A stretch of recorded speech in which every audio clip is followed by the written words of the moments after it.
So this is a quick video produced by the Norfolk Hospice just to show you how you can make and do your mossed wreath.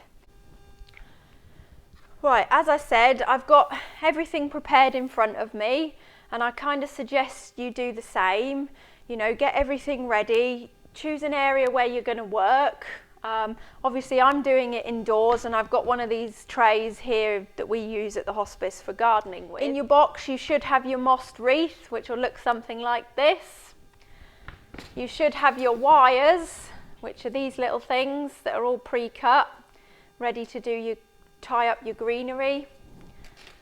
You may need either some scissors or secateurs. We have cut all the greenery to size for you, but it's always handy just to have some about, just to trim anything or take a leaf off that's in the way and so on. I'm going to put gloves on and we will make a start. Now, you won't need your mossed wreath at the moment, so just put him aside. You don't need him at the moment. What we now need to concentrate on doing is making these little bunches of greenery. Now, these only ought to be between sort of 4-6 inches long and not too big and bushy.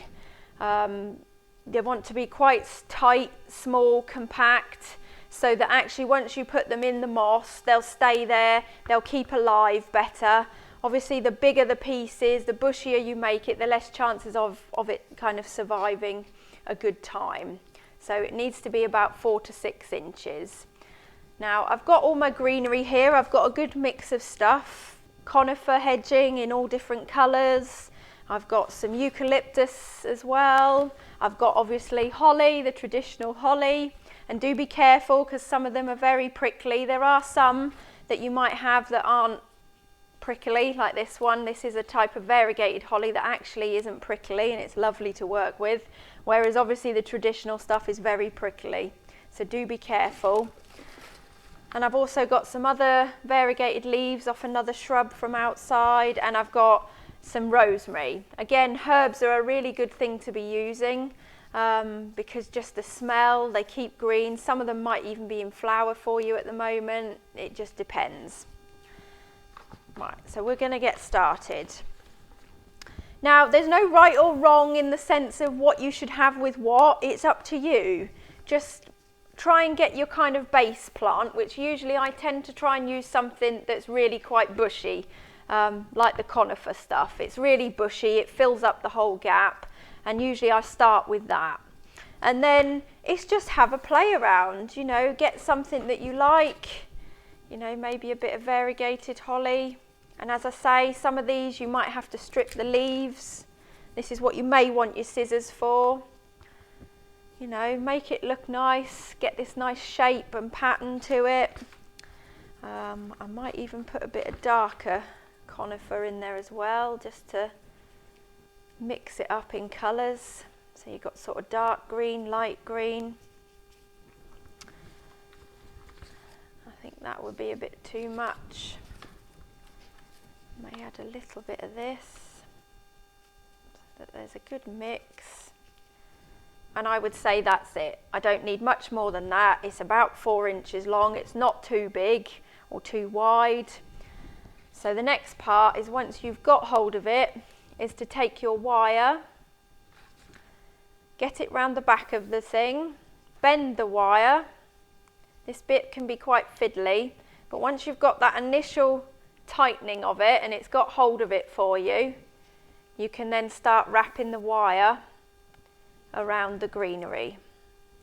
So it just goes round and round, and you need to do that quite a few times because again, this is going to keep the greenery in place within the moss, which will keep it then alive for you and remain a lovely colour.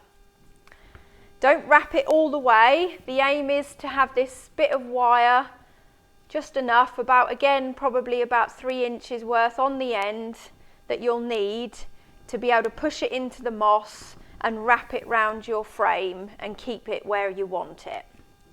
Now, as I said, obviously I've got quite a lot of extra bit on the bottom here, which I don't need, and this is again where you might need your scissors or some secateurs if you have them. to just cut it off, because all you need is just a tiny little bit, probably only maybe a centimetre or two, enough on the end for that to sit into the moss and stay alive. So that's one. So it's again, that's the beginning part, and you need to just keep making them. For your mossed ring, you will need probably anywhere from about nearly 12 to 20 of these little bunches. And it's better to have more than you need, because then you can play about with it as you're putting them in to get this nice pattern, kind of rhythm of pattern that you want.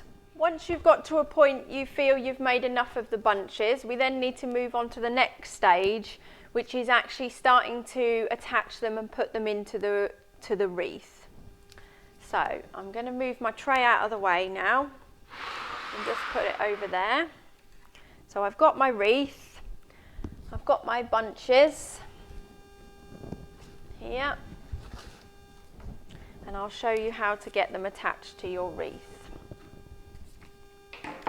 So just pick a bunch, any bunch that you want to start with, doesn't matter which one or so on. Now again, doesn't matter which direction you're going to be putting the greenery. The only rule of thumb is whatever direction you choose to put the initial one in, all the others are then going to be layered upon that, top on top of that. And it's best to keep them all in the sort of the same direction as you go all the way round. And how to get them onto the mossed wreath is, obviously you've got your excess bit of wire that I said to keep on it. You're just going to push that through the moss, all right, until it comes out the other side, which you can just see here. This is the other side. Push it right through until the greenery is literally resting on the moss. Hold it down tight. Then taking this excess wire, we're just going to wrap it round the frame of the wreath, okay? And that will just keep that piece where you want it. Then, as I said, it's building it up. So it might be that you've got one piece here, we're now going to put the next bit just beside it, below it, but again, we're going to be always in the same sort of direction. If I change direction now, you're going to start having these gaps that you've got to fill. It's just easier if you have them all in the same direction and build one on top of the other. So again, taking my little bunch and the excess bit, I'm just going to push it through. Again, push it till it hits the moss, then take the excess wire, wrap it round the frame and around the little bunch and squashing it just to keep it where you want it, like so. Then the next one, and you can see as you build up and keep doing this all the way round, it will fill this wreath. You want it so that you can't actually see the mossed wreath behind all this greenery. That's the aim. So again, find where you want it, keeping it in the same direction. Push your wire through till it comes out the other side. Pushing it down till it's in a position you're happy with. Then pull the excess wire around until it's all gone and it's squashed against the moss. And as I say, it's this damp moss that will keep these cuttings and this greenery in green for you throughout the whole Christmas period. I have had people make these and say that they have lasted well into January. Like I say, the aim is to just keep doing this all the way round till you get to this end. Once you come up to this end, what you'll find is this moss just naturally, because obviously once you get these pieces up to this end, it will naturally close itself. It'll seal itself. There won't be a gap because your last one would come in here and fill this gap and cover it up. So just keep putting your bunches on, as I've said, until you've filled the whole wreath ring. So we've completed our wreath with all the little bunches. The next stage is making your wreath look more Christmassy and more fancy if you want to. We would have provided you with some bits and pieces that you can use, but I'm just going to give you some ideas now on what to do, what you could use, and how to attach them to your wreath. Now I've got here just 3 golden Christmas baubles, just plastic ones, and I thought they might look nice just placed around the wreath. So in order to do that, I do need to get them onto one of the wires again. So just pushing my wire through, all I'm gonna do is twist it round itself, just so the wire's got hold of this bauble.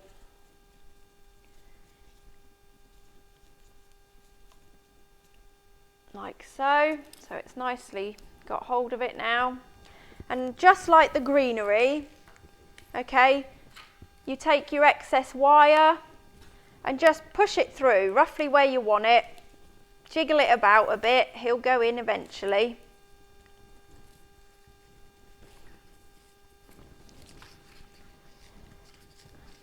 And sometimes it might get a little bit stuck, but just keep pulling and it will go.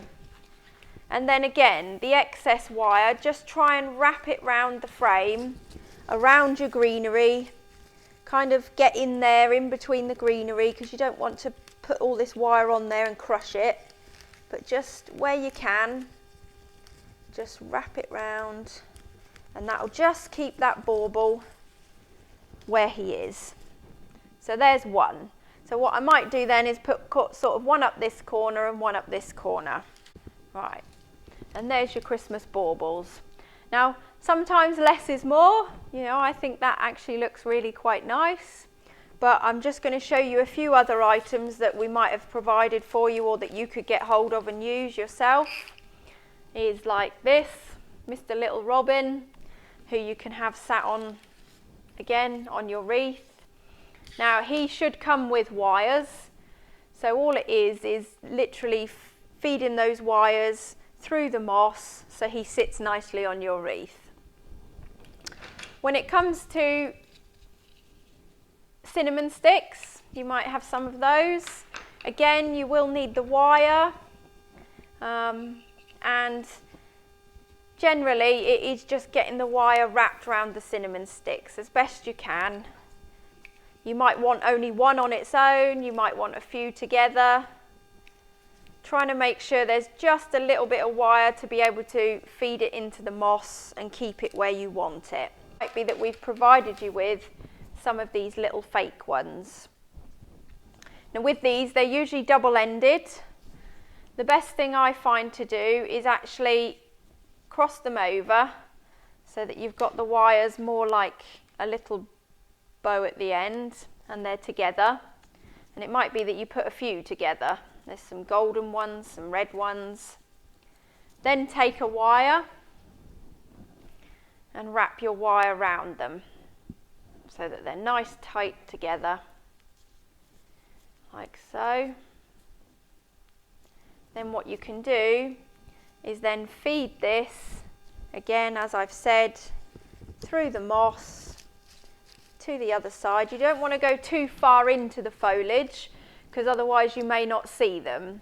So you might need to leave them out just a little bit, just so that you can see that little golden red colour amongst the greenery. So what you need to do now is come round the back of the wreath, so you can still see your moss at the back. Taking one of your wires, so just a whole wire, and you should somewhere along this be able to see the metal of the frame. And all it is pushing your wire through just enough to kind of keep wrapping it round that framework on one side.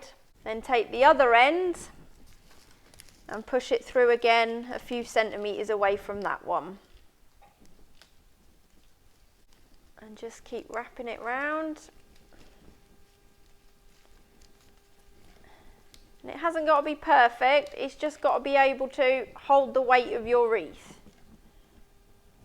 Like so. So there's your loop. And that will hold the wreath up, hook it up to your door, your gate, wherever it is you're going to put it.